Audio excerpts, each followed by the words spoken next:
Bonjour, je me présente pour celles et ceux qui ne me connaissent pas encore. Je suis Catherine. Je suis là à ce jour pour partager avec vous mes vécus lors de mon deuxième crabe qui m'a touché l'utérus. Ce que j'ai mis en place pour vivre au mieux mes traitements, mes ressentis et le reste. Voilà, et aussi après ma guérison. Pour commencer, je veux remercier toutes les personnes qui ont eu la gentillesse de me laisser un petit message bienveillant. Voilà. Donc, tout d'abord, je tiens à préciser que cette vidéo concerne mon histoire personnelle à travers mes vécus tout au long de ma maladie et par la suite, donc après ma guérison. Je laisse tout à chacun son libre arbitre, bien sûr, à propos de ce que j'ai instauré pour moi-même, ce qui n'est pas forcément bon pour une autre personne selon son cas. Voilà. Euh, alors aujourd'hui, dans cette vidéo, je vais vous parler d'une chambre. Une chambre, une chambre, une chambre. Une chambre à coucher? Non, pas du tout. Une chambre à air, certains vont dire, certaines. Et non, non plus. Une chambre à chimio. Ma chambre à chimio qu'on m'a implantée là. Exactement. Donc, je l'ai gardée en moi 2 ans. Voilà, le temps des traitements. Et ensuite, lorsqu'on est guéri, on nous la laisse en place généralement 1 an. Et encore, moi, j'ai fait du forcing pour qu'il me l'enlève. Hein. C'était bon, je voulais sortir de cette histoire, n'est-ce pas? Donc, il faut savoir que ce n'est pas une paille pour ceux et celles qui ont subi voilà, cette petite intervention, mais on s'en remet très bien. Alors, je vais vous raconter mon périple tout au long de sa mise en place jusqu'à ce qu'on me l'enlève. Surtout la mise en place. Voilà, je précise. Donc, je me rappelle que j'avais un rendez-vous un vendredi matin, donc dans un hôpital à 75 km de chez moi. Voilà, donc j'étais accompagnée d'un VSL, d'une dame qui se prénomme Roselyne, qui était très gentille, très dans l'empathie, surtout avec les personnes qui souffrent. Voilà, parce qu'elle avait l'habitude, voilà, elle nous véhicule, c'est un ange sur terre, cette femme-là. Donc, on en arrive au fait le plus important de cette journée, n'est-ce pas? Sachant qu'une chambre à chimio est un boîtier relié à un petit tuyau et voilà, et ce petit tuyau, il y a un cathéter au bout qu'on vient nous placer donc là, hein, à droite, voilà, à l'épaule, au-dessus du sein. Voilà, et on branche la chimiothérapie dessus et ça s'écoule directement dans les grosses artères ou ouais, des grosses veines, je pense. Voilà. Donc,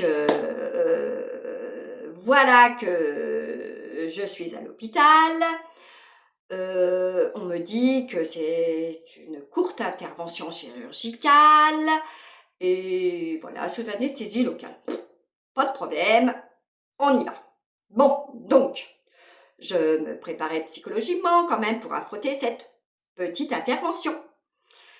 J'étais super détendue, j'arrivais avec le sourire, car j'étais soulagée aussi que ça prenne forme, voilà, et que j'allais pouvoir commencer ma radiothérapie, Le lundi, bon ça c'était un plus, c'était pour ma chimiothérapie, mais je commençais tout le lundi.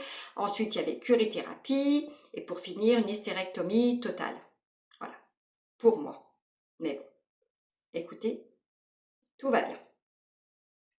Donc j'en reviens à la pose de cette fameuse chambre à chimio. Voilà, on l'a posée par là. Voilà, on doit voir mes 2 cicatrices. Voilà, je ne m'exhibe pas, hein, mais voilà, pour les personnes qui auraient un doute, elles sont bien là. Donc je suis accueillie par le personnel soignant très prévenant, très accueillant, très souriant. Voilà, il m'explique un peu tout ça. Il me prépare au bloc aussi, également. Et voilà, comme il se doit, il n'y a pas de problème. Jusque-là, tout se passe à merveille. Pas de problème, comme je vous dis, pas de souci. Je me rappelle qu'ils avaient mis de la musique douce aussi, donc à l'intérieur de ce bloc. Et puis, il y avait aussi, c'était une ambiance tamisée, parce que c'était des lumières d'ambiance, c'était comme dans une bulle. Un endroit tout à fait reposant, relaxant. Donc le chirurgien arrive, on papote de petits mots, super sympa, parle de la pluie, du beau temps, il m'explique en 2-3 mots comment ça va se passer. Bon, donc il commence de m'anesthésier localement. Voilà, 4 ou 5 voilà, petites injections, tout va bien, un peu douloureuse, mais il faut écouter, c'est pas grand chose, voilà. Et à ce moment-là, voilà, il faut que je vous dise que c'est à ce moment-là précis que, bah écoutez, les choses deviennent un peu hippiques, hein, donc pour moi, la patiente, et pour le corps médical. Et je vous rassure tout de suite, ça c'est bien fini, hein. Il n'y a eu aucun problème là-dessus, hein. Donc, il y a aussi une chose qu'il faut que je vous dise, que là, vous allez rentrer directement dans Grey's Anatomy, hein, vous savez, la série américaine. Voilà. Donc, et puis aussi, il faut que je vous dise que ce que je veux vous raconter, c'est véridique, hein. Vous pouvez me croire, ça va vraiment dérouler comme je le décris, hein. C'est encore là, bien impacté dans mon cerveau. C'est comme si j'y étais encore, quoi, d'ailleurs. Donc, moi, étant allongée gentiment, en attendant mon heure, hein, sur la table d'opération, prête à me faire inciser, pas très grand, hein, c'est petit. Voilà. Euh, eh bien, ils m'ont laissé aussi attendre quelques minutes parce qu'il fallait bien que l'anesthésie prenne, l'anesthésie locale. Voilà, donc au bout d'un moment, je lui dis comme ça, mais vous êtes en train de me couper là? Parce que bien sûr, j'avais un champ opératoire et tout le bazar. Elle me dit oui, pourquoi? Vous sentez quelque chose? Bah oui, un petit peu quand même. C'est quand même pas très très agréable. Donc, de ce fait, voilà, je lui ai fait remarquer et paf, à la suite, il recommence à me repiquer. Il me dit, on va recommencer une anesthésie parce que vous êtes un peu résistante. Et oui, bien sûr. Bon, moi, écoutez, je prends ça avec philosophie, hein. Donc, on rebelote, on refait tout le cursus. Voilà. Donc, cette fois, plus de ressenti. Donc, il continue son travail. Il m'explique, au fur et à mesure, ce qu'il pratiquait sur mon corps. Et puis,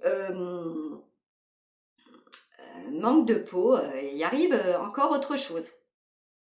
Figurez-vous que la première chambre qu'il enlève du sachet, le tuyau se détache du boîtier. Bon, pas d'autre chambre sous la main. Alors, il commence un petit peu à stresser parce que il me dit, hein, l'anesthésie prend pas trop chez vous, manque de peau, voilà. Il me dit peut-être pas les choses dans ces termes amenait qu'il fallait se dépêcher un petit peu. Donc il prend une deuxième chambre qui m'installe. Et donc voilà, parce qu'il faut savoir qu'il nous place la chambre à chimio là, et que le petit tuyau est un petit peu plus loin, et le cathéter doit se planter dans une grosse artère, hein, voilà, comme je disais précédemment. Bref, donc voilà que cette nouvelle chambre et ce cathéter ne se plantent pas. Elle ne veut pas se planter dans mon artère, voilà, ou ma grosse veine.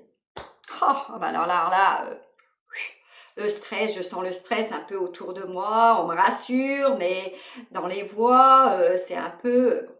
Donc il me demande de me coucher sur la droite, ce que je fais bien sûr avec amabilité, parce qu'en fait, il faut le faire et il faut y arriver. Et donc là, comment dire, il masse, je suis un peu sous l'émotion, c'est pour ça, il masse, donc il me refait revenir sur le dos, on y va, voilà, et puis aussi, bien sûr, tout rentre tout rentre en place, hein, voilà, on finit par y arriver. Voilà, il me fait ma radio de contrôle pour voir si tout est bien placé. Tout le monde souffle, bien sûr, dans le bloc, parce que ça y est, c'est terminé, j'ai plus qu'à m'en remettre. Je pense que eux aussi, par la suite, voilà, parce que je vais vous dire un petit peu plus loin ce qui s'est passé, ce qu'il m'a dit, voilà. Et donc, moi, il me sort sur un brancard en me disant, surtout, ne vous mettez pas debout, parce que vous devez être un petit peu faible, hein. J'étais quand même à jeun depuis la veille au soir, et ça devait être à peu près 11 heures du matin, voilà. Et donc, à ce moment-là, donc une fois que la radio a été faite, super, impeccable, tout était bien rentré dans l'ordre, tout était mis en place, pas de problème. Et donc, dans ce blog, voilà, nous avons tous ressenti un grand soulagement, et nous avons bien soufflé. Ouf, enfin, voilà. Et par la suite, lorsque je suis sortie du bloc, donc sur un brancard, comme je vous le disais précédemment, eh bien, je vois le chirurgien qui arrive vers moi, tout ennuyé, tout embêté, me disant: «Vous savez, madame, excusez-nous, nous sommes désolés, mais ça se passe quasiment jamais ce qui vous est arrivé». Oh, moi, écoutez, j'ai relativisé la chose, hein, du moment que, voilà, que j'étais branchée, si on peut dire ça, pour le lundi qui allait suivre, il n'y avait pas de souci. Et dans sa main, il tenait 2 bonbons à la menthe qu'il m'a gentiment proposés. Et oui, je les ai pris et je les ai mangés parce que j'étais fatiguée. Et voilà. Voilà ce qu'il en est. Donc, je suis rentrée chez moi, bien sûr. Le lendemain matin, je me suis apposée sur mon pansement un gant de toilette mouillé, froid, que j'avais mis dans un sac alimentaire en plastique. Et je me suis apposée tout le week-end. Ça me faisait beaucoup de bien, ça soulageait quand même ma douleur, hein, il faut bien le dire. Voilà, c'était un cataplasme. Voilà. Et puis, il faut que je vous dise également que cette chambre à chimio, je l'ai gardée 2 ans.